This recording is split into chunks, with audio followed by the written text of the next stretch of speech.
Hi, I'm Kenny. I had a stroke about 13 months ago at 20 years old, and I'm going to talk about the emotional side of recovery for myself. Now, this is highly subjective, and everyone's going to go through their own phases, include secondary to their age, their phase in life, their level of social support, any history of mental issues or lack thereof.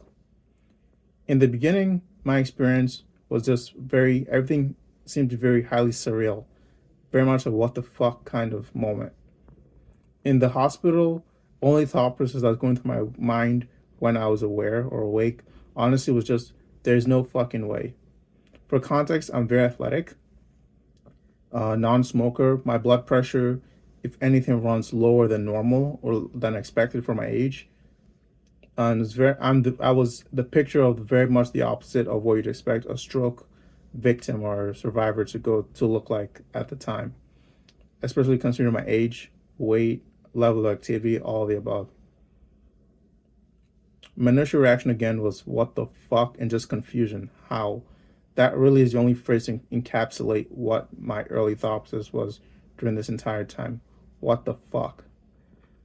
When I was discharged, my inability to get things done at home at the level that I used to so quickly, and just being not able to move the way I could, just led to frustration, inability to like pick things up, just wrist maneuverability and things like that. It was just incredibly frustrating. So that just led to anger. Nothing too crazy, just just it's just continuous. It's nonstop. Every little thing you're trying to do, you're just frustrated at because you can't do it. My right so for context, the left side of my body is what was affected. My right side worked perfectly fine, and the inability to get them to coordinate well and move well enough together to get things done in a timely manner definitely just pissed me off constantly. Now, statistically speaking, 20 to 50% of stroke survivors go through depression, depending on what study you want to look at. I'm honestly surprised I didn't. The stroke occurred literally 2 weeks before I was set to match into orthopedic surgery, which I had sacrificed a lot for. Now, I was pulled out of the mat for that because of the stroke.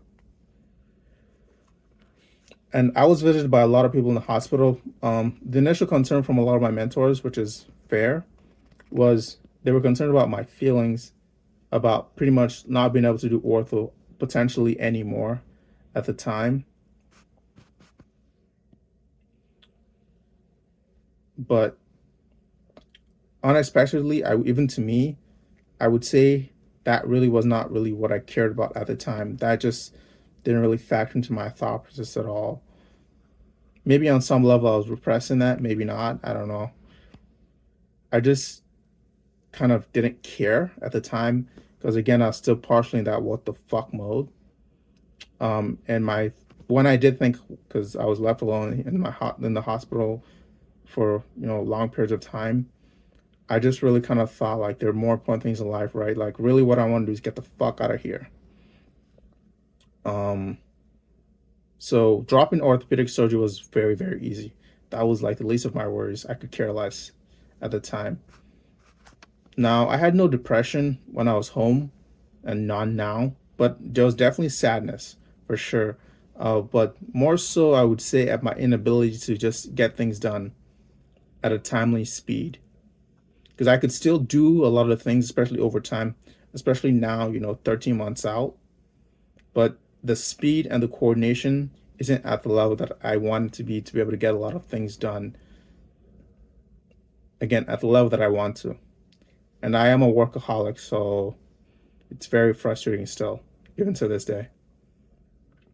Now, as time passed, I would say I actually got more and more angry towards myself, not really anyone else, just myself and my body. That being said, I'm still a very highly logical person, and I do understand there's nothing I could have done to prevent this. I was, like my baseline was very healthy. I really was doing probably fine prior to the stroke. If anything, I was actually healthier than normal right before the stroke. I'd actually been doing more cardiovascular exercises than I normally would. I hate running, But my roommate had gotten me into this treadmill exercise where you incline that treadmill and you walk on it for like X amount of time. And I've been doing that pretty consistently for weeks at a time right before the stroke.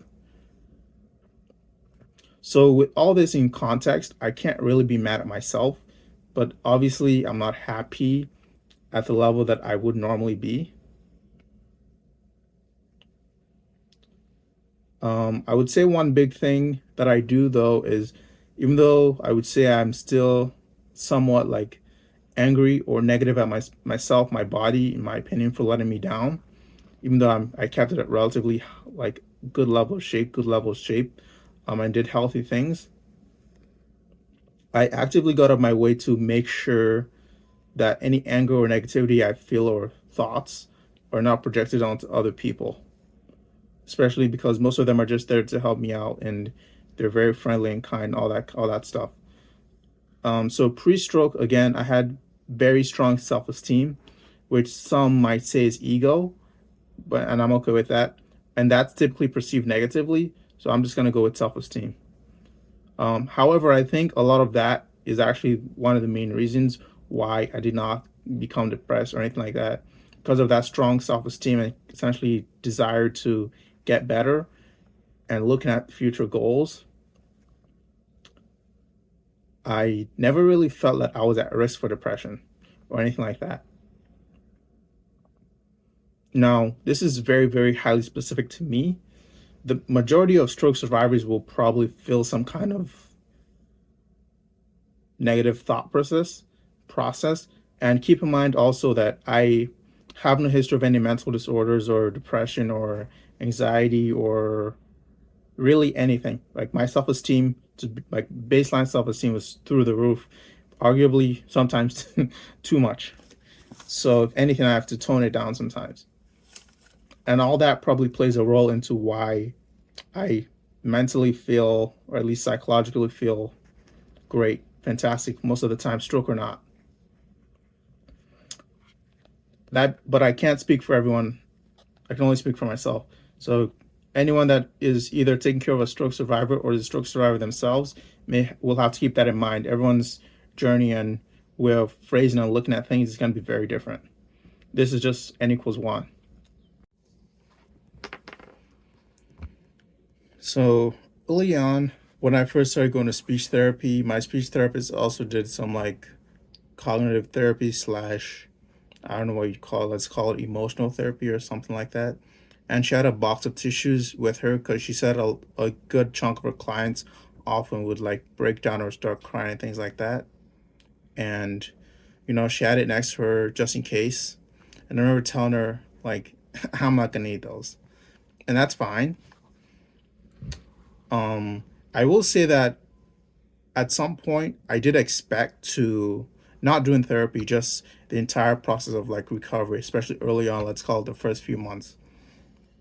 I did expect that like things would kind of hit me and I would start to get sad. And at some point I would like maybe break down and start crying. But that point never occurred.